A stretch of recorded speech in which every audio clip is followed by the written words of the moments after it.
Hello, it's your favorite sports Unc here. Don't forget to hit that subscribe button to join the fastest growing community on YouTube. Remember, Nightcap doesn't happen without you. So please subscribe or you're going to make Ocho cry. Y'all know what it is. We Bronco country. Yeah. You go to the Mile High, 5,280 feet above sea level. Right. You know when you come up in there, it ain't an easy place to win. Mm-hmm. Look, Denver has a very good defense. Although notwithstanding tonight, they gave up damn near 600 yards of offense, Ocho. That defense did. But it only matters when they needed to bow their backs. Yeah, they bowed their backs. And they got to win thanks to Jameis. Y'all know who he is. This is who he is. He'll give you great numbers. Were you surprised? Cleveland. The Ravens had him. Remember Hamilton dropped that pick? Mm-hmm. And the next play, what did Jameis do? Come back and throw the game-winning touchdown. The Broncos didn't let him off the hook. Like the famous Denny Green, rest your soul. They are who we thought they were, and we didn't let them off the hook. Mm-hmm. Pick six, when we talked about Ocho, we talked about that last pick, it was second to the last pick six, where McMillan got it. Yeah. If you late with that out ball, Ocho. It's going the other way every time. And if you are late, it better be outside and going out of bounds. Yes. So, Jameis, give me Jameis' stats. I think he was 3 yards short of 500 yards. Hey, listen. He had an excellent game. He was throwing the ball. Hey, he should have had 500. Njoku dropped about 6 of them. Hold on. And he should have hit Jeudy on that first post in early in the game. He missed Jeudy on a long one. Yeah. And then, I had a question. I'm sitting here watching the game, right? And I'm thinking to myself, well, are they calling a different type of game plan when Jameis is back there and when Joe Flacco was back there, as opposed to a different game plan when Deshaun was back there? Because I'm trying to understand, why is the offense flowing so much more smoother as opposed to when Flacco and Jameis is back there, as opposed to when goddamn Deshaun was back. I'm just curious. Don't start me to lying, Ocho. I wish I could tell you. Hey, I'm talking about everything looks completely different. It does. Everybody getting open. I mean, I can't explain it for my life, and everything seems so condensed when Deshaun was at quarterback. But either way, but the numbers that Jameis has been putting up ever since he's taken over since Deshaun has gotten hurt, I mean, it's been really good. I mean, regardless of what their record shows, offensively, they've been putting up some crazy numbers. They have, Ocho, and there's no denying. You don't win a national championship. You don't win a Heisman Trophy. You don't become the number 1 overall pick if you don't have talent and you can throw the football. Jameis' problem has always been turnovers. Yeah. That's his only bugaboo. It's hard to be great, Ocho, when you turn the ball over at the rate that he does. Yeah. He basically gave the Broncos, think about it. The Broncos got they could score 41 points. Mm-hmm. He gave them 2 pick sixes. Yeah. It's hard to overcome that. Yeah. And the defense, look, the Broncos offense is pretty good. I mean, Bo Nix is showing that, okay, I'm sure they're happy getting Bo, because Bo has played really well. Hey, but you can't, Ocho, you can't turn the ball over. This is what I'm talking about, people. Right. See, y'all got on me because y'all say, look at the numbers. Look at Jameis' numbers. What was the difference in the game? Turnovers. Yeah. You pay Cincinnati yesterday, Ocho. You pay double. 3. He threw the 3. 2 things can be true. You can be a great player, have a great game, and still help your team lose the game by turning the football over. Yeah. That's what Jameis did tonight. But see, y'all don't want to do that. So y'all don't really want to have this conversation about Joe Burrow. Y'all don't want to have it. I mean, y'all listen, we enjoyed the conversation with it. And just the difference is the turnovers tonight by Jameis were in control. They were in his hands. He's throwing the ball away to the opposing team. 2 of Joe Burrow's turnovers, actually 3 of them, he had no recollection of what was going on because other players were beat. The left tackle was beat twice, and it was a strip sack. Then Cam Hayward tipped the ball. Like, that's out of his control. That's what I call football. No, sometimes the football guys are on your side, and that's what happened to us yesterday. At what point in time was the ball in his hands that it's in his control? So if I throw you the pass and you run it and the guy punches it out, that's not in your control. That's on me. So why is it on Joe Burrow? I mean, because you understand based on context and watching the game with your eyes on what happened. You understand that. So in other words, if Joe Burrow has the ball in his hands, right? They knock it out of his hands. And wait. He strip sacked from behind while trying to make a play and go through his progression. I mean, has a receiver or a running back ever had the ball punched out from behind? Yes or no? Not no context. Yes or no? Yeah, of course. It happens. So that's not on him because he has no control over that. See, you try. Come on, you try. All right. Okay. All right. I see what you're doing. But you're right. Okay. What about Ocho? You said Joe Burrow, the ball is in his hand. He has no control over. You watched the game. You saw it with a strip sack when he's trying to look down the field and go through his progression. Yes.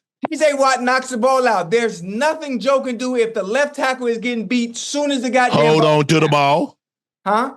Hold on to the ball. So all those peanut punches, that's not on the receiver. That's not on the running back. Hey, they got no control over it. Okay. But anyway, let's get a little further. Jameis, 34-58, 497. He was sacked 3 times. He had 4 touchdowns, 3 interceptions. He had a long of 70. Jerry Jeudy, 13 targets, had the most catches against a former team. His 9 for 235 and a touchdown, long of 70. Elijah Moore had 14 targets, 8 catches, $111. He played really well. Very well. Ocho, Njoku had 17 targets. He caught 9 passes for 52 yards. 17? He had 2 touchdowns. He had 17 targets. And he got so frustrated, he tried to take himself out. If I could tell Njoku something, I said, bro, there are days like this. Yeah. But you need to concentrate more. He's not if you watch him catch the ball, he's not a natural catcher of the ball. Right. He doesn't pluck the ball. Ocho, you and I, we pluck the ball. Bloop, yeah. bloop. Yeah. That's not him. If you watch him when he catches touchdowns, he always tries to face the ball.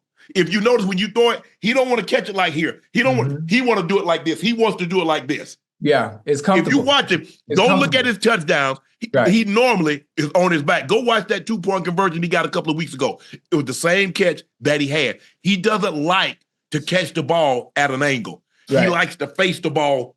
So maybe he has one eye that's dominant. He might need to get that checked out because you can't get 17 targets and draw and they were in his hands, Ocho. It wasn't like you got to be better. You got to be better. You got to focus. Get back to the basics. Hey, look that thing all the way and find them laces. Find the white on them laces, and boom, back to basic fundamentals. And you touch it, then turn and go. Because the thing is, Ocho, what I tried to do at the tight end, because I can talk to Njoku because he played the position that I played. I'm trying to pick the ball up as soon as I can out of the quarterback's hand. Oh yeah. So that's how I'm trying to. I'm not waiting till the ball gets up on me. And do like this. I'm trying to pick the ball up out of his hand. Okay, I see the release. It gives me a kind of an idea. It's kind of like a baseball player. At the crack of the bat, he can kind of tell the trajectory of the ball, and he kind of goes how hard he needs to go in the direction. So I pick the ball up out of his hands. I have a pretty good idea of how fast the ball is coming and where I need to get to. And so I'm tracking the ball. You catch with your eyes. Your hands just cradle it. You catch with your eyes. And his eyes, something is off with his tracking because I've noticed that early. But like I said, he's not a natural catcher of the football, but there's no reason he shouldn't have a higher catch rate than what he has. But this was a very interesting game, Ocho. Cleveland, you don't have anything to play for. Because I hated playing teams like Cleveland because they throw effing caution to the wind. What the hell we got to lose, Ocho? We ain't won but 3 games. Yeah. We ain't going nowhere. Now, go ahead. You know what? I don't know if matter of fact, he'll see this because all the players watch these clips. That goddamn Denzel Ward, boy, you the real deal, boy. mean, Denzel Ward is the real deal. He's one of those that doesn't get the credit he deserves. Obviously, watching him play tonight, seeing some of the plays that he make, technique, dog. He's textbook sound on so many things. So much teaching tape, watching him play, and Unc, you know how I feel about good DB play. Tonight Oh was yeah. very, very good DB play. I mean, a few handsy calls that were called, but outside of that, man, Denzel Ward, beautiful game, boy. Man, I salute you. Yeah, he got great feet, and they were able to take advantage of the corners that came in there. They went right to Sutton. He ran the speed out. Number 17, bro, the guy's off you. Bo's gonna raise up and throw you the ball. Yeah, bro, come on, man. See, that's the stuff I'm talking about, Ocho. Yeah. Even if you're not in there, you gotta watch when you're not in there what they're doing. Watch the starters. If I'm backing up Ocho, I'm watching to see what he does. Oh man, that corner's off. Man, look at Ocho. Carson just raised up and throw him on a one-step slant. Okay. If I get a similar situation, I'm expecting him to do the same thing. Right. Bro, sometimes you don't get to practice everything that you're going to potentially see in the game. You got to be ready. Sometimes you have to pick up through osmosis. Yeah. Watching someone else do it. But the Broncos, when they had them, and this is what I always tell people, Ocho, and I've always been a believer of this. Be it offense or defense. If you are what you say you are, can you get done what you need to get done when you absolutely have to? You said I'm a top flight defense. Can you keep them out the end zone? Instead of giving them a touchdown, can you give them 3? If you're an offense, can you keep the ball? Can you get in field goal range, or can you get a touchdown? Well, I believe the Broncos were a pretty good defense going into this game. And when they absolutely had to have it, what did they do? Pick 6 and another pick to keep them out of the end zone. Yeah. Offensively, if you are what you say you are, go get that first down. And don't give them the ball back. Go get in field goal range and win the game. That's the mark of anything that you would consider great. When you absolutely have to have it, can you go get it done? Right. Yeah. I mean, they look good. Goddamn Bo Nix, I never would have thought. I never would have thought based on how you look at the beginning, based on how you looked at the beginning of the season. Obviously, there's going to be some rocky starts. And then him and Sean Payton going at it on the sideline to where he is now. His growth, his maturity as a quarterback, the plays he's making, he's a dual threat as well, but he's one that chooses to throw the ball first. And then outside of that off script, he uses his legs to make plays to throw the ball downfield. And when he has to run, he runs when necessary. He looked goddamn good, boy. Bo looked good. Cortland Sutton looked good. And man, hell, Sean Payton, kudos to what you've done so far, because last year it was horrible. And the fact that you flipped everything that fast with a rookie quarterback, you get a thumbs up. Ocho wanted to come on here. I know all the fans want to come in here. You can't say foot or ball, because both of your teams lost. The Ravens lost and the Broncos. And Ocho, y'all, I ain't gonna say nothing, but Ocho's like, man, he was wanting to get me. Ocho, let me do my prep. I wasn't even gonna do it. I wasn't gonna do it because I'm still feeling a little hurt about my Bengals from yesterday. I haven't gotten over that. Ocho, y'all suck. Huh? Y'all suck. Man, relax. We're the best 4-8 team in the NFL. We have the best. There's no such thing. Okay. Hey, listen. Yesterday I went to therapy. I went to therapy today. I went to therapy today to cope with the losing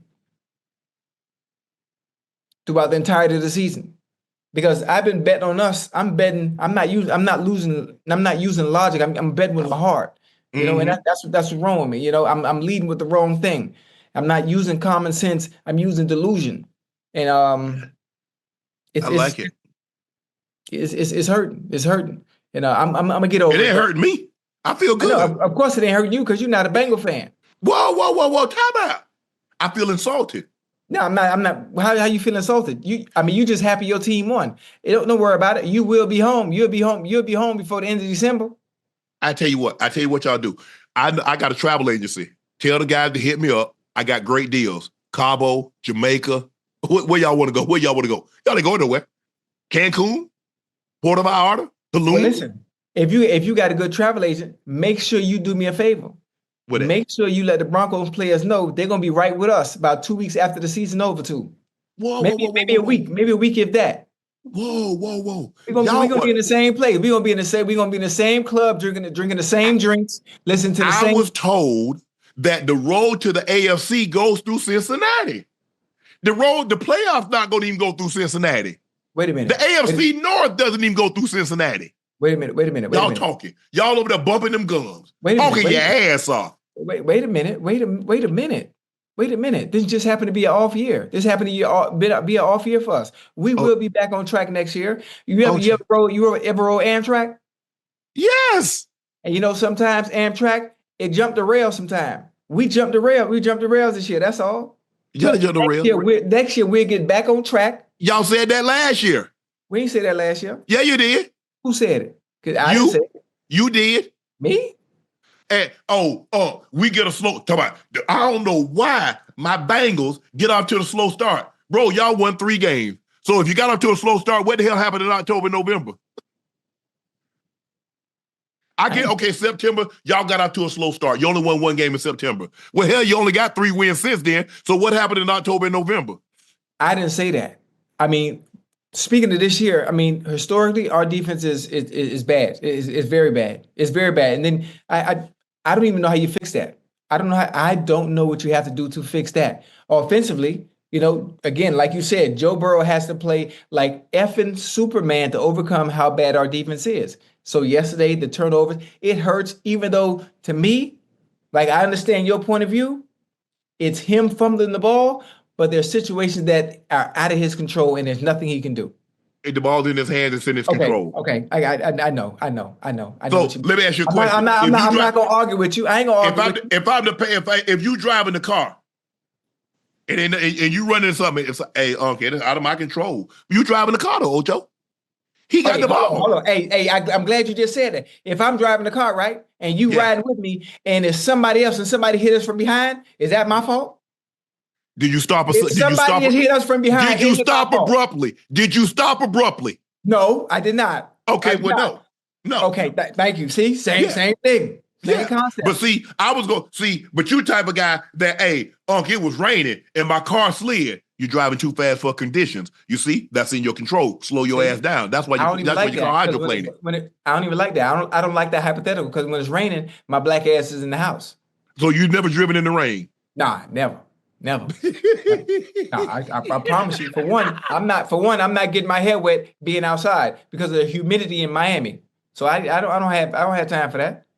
But that was Jerry Jeudy throws shade at the Broncos before the game. My rookie year had a few drops. That was the biggest thing. But the years after that, I feel like I wasn't getting that many opportunities to showcase my talent with all these different OCs and different schemes and stuff like that. So I really couldn't show my abilities and show my route running skills. It just wasn't a fit for me. I agree. It just wasn't working over there. I felt like I was a way better player than they used me as. Mm-hmm. I wanted to go somewhere that would use me, see my full potential, and take advantage of it. He's absolutely right. Oh yeah, most definitely. Most definitely. They got down on him because he dropped some passes, and he was kind of nicked. Yeah. And you're right. For whatever reason, they had a lot of OCs. We had difficult quarterbacks in and out of the lineups, and I saw the guy that won the Biletnikoff Award as a sophomore, the route runner extraordinaire. Extraordinaire, yeah, he is. What I saw as a junior, his last game against Michigan, he went over 200 yards. Mm-hmm. I just knew. I just knew it. Yeah.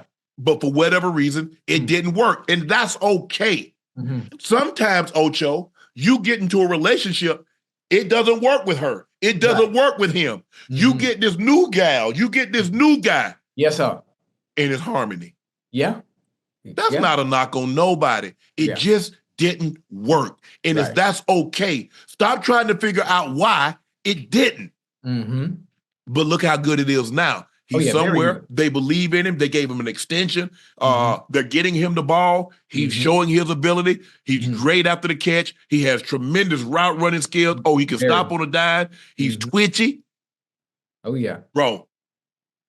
Yeah, it's all showing up. It's all showing up. Things that I've always talked about that I knew he could do and couldn't understand why he wasn't getting it done in Denver. Obviously, he goes to a situation in Cleveland where he's able to display that artistry, that art that I call route running. And I'm happy for him. Jeudy, I know you're going to see this. Matter of fact, I'm going to call you tonight anyway.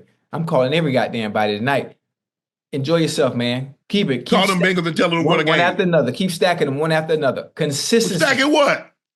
Huh? Stacking what? Being consistent. Okay. I thought you were stacking wins. Oh, no, wait, come on.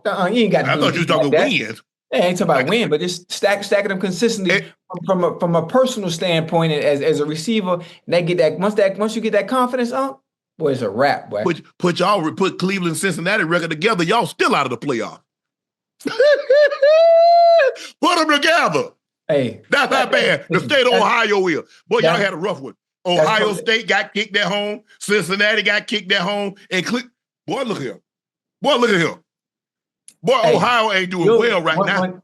You don't got to kick a dog when he down. You know that. That's the best time to kick it. He right there. You don't have to kick a man when he down. That's the best time to kick a man. He right there. Right there by your foot. It's hard to kick somebody standing up. He on the ground. He right there. What better time to kick him? He down. Let me help you get up. Hey, well, you shot at. Man, Ocho, man, look. I really wanted Jameis to get 500, though. Listen, I was so hoping. I said, man, I hope Jeudy have a good game. Yeah. To show what he could be. Oh, yeah. But it wasn't going to be in Denver. He came back 235, outstanding. Mm-hmm. The Broncos got the win. It just goes to show you, and that's what I'm saying, people. Look at Jameis Knight, but he's undone by the turnovers. Yeah. Turnovers will ruin a great game. Yeah. We've seen basketball players have a great game, and then you turn the ball over, Ocho, on the last possession. You're down, or you tied. You turn it over, the other team go down there and then make a basket. Ruin your night. In football, a baseball player maybe has 2 home runs, driving 7, but it was his error. Yeah. So we've got to stop this notion because somebody had a great game, you look past everything else that might have gone into it. It's just more than about their stats. Yes, we like to have stats because that's why we keep the stats. Mm-hmm. But turnovers is also a stat. Yeah. And they can directly attribute to wins and losses. Yeah. 2 things can be true. Somebody can play great, but have turnover that cost their team a game.